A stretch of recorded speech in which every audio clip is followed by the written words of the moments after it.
The web application that I'll be using for the assignment is a cinema booking system.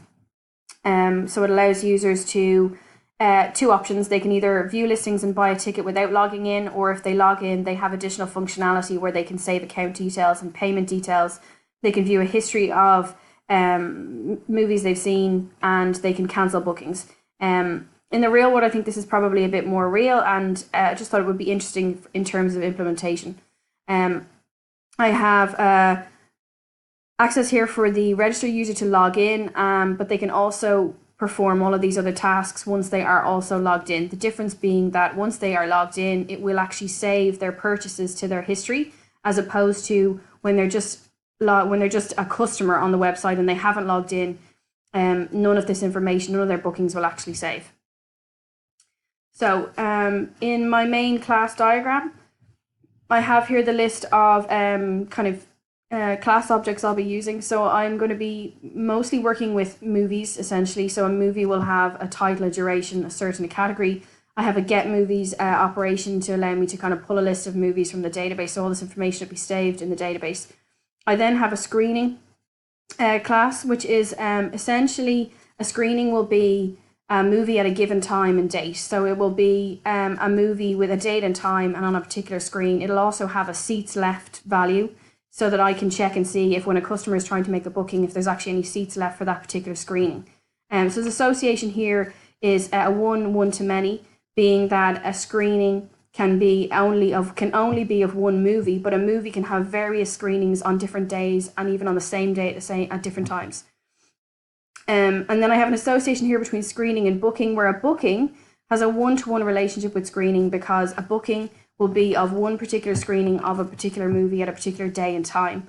And then I have an interaction here, an association between the customer and the booking.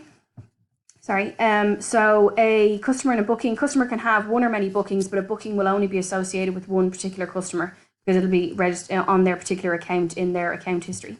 I have an inheritance here between customer and registered user, where I have some attributes in registered user. I have additional attributes in the registered user because there will be more details kept about the registered users in the database.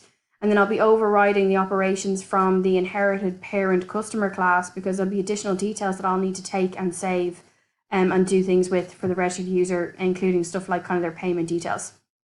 Okay, and my customer then has an interaction with the main user interface. These are essentially all of the use cases that I've kind of implemented here with the various methods. So there's an interaction between the main UI, and it has an association then with the controller, because it's actually the main UI is actually using the controller.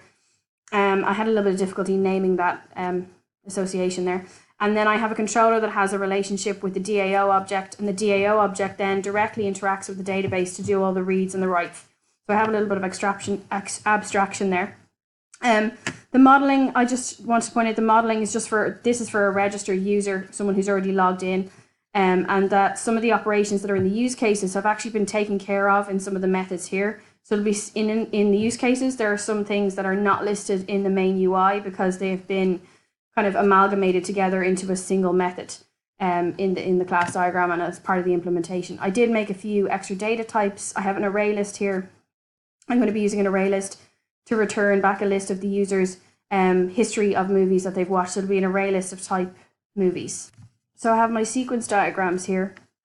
This is essentially for a registered user. Only for registered users, they can log in and they can actually see a history of their previous viewings.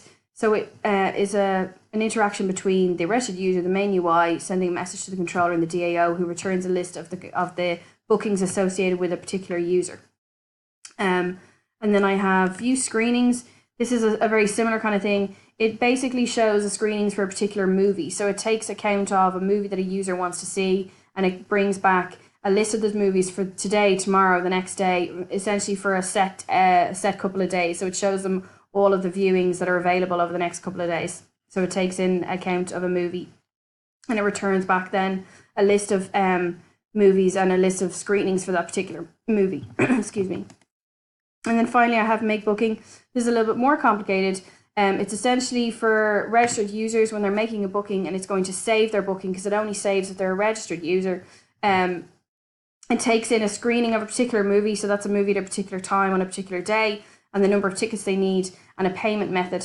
And it essentially makes a new booking and passes that to the controller, who then sends it to the DAO, and the booking is essentially saved once it's confirmed, once the payment has gone through. So there's some checking there for the payment. There's also some checking in the implementation where we'll make sure that there's enough seats available before a booking is made, which is why we have the number of tickets needed. And then essentially it returns back a saved booking message to the user to say that the booking's been made. Okay, thank you.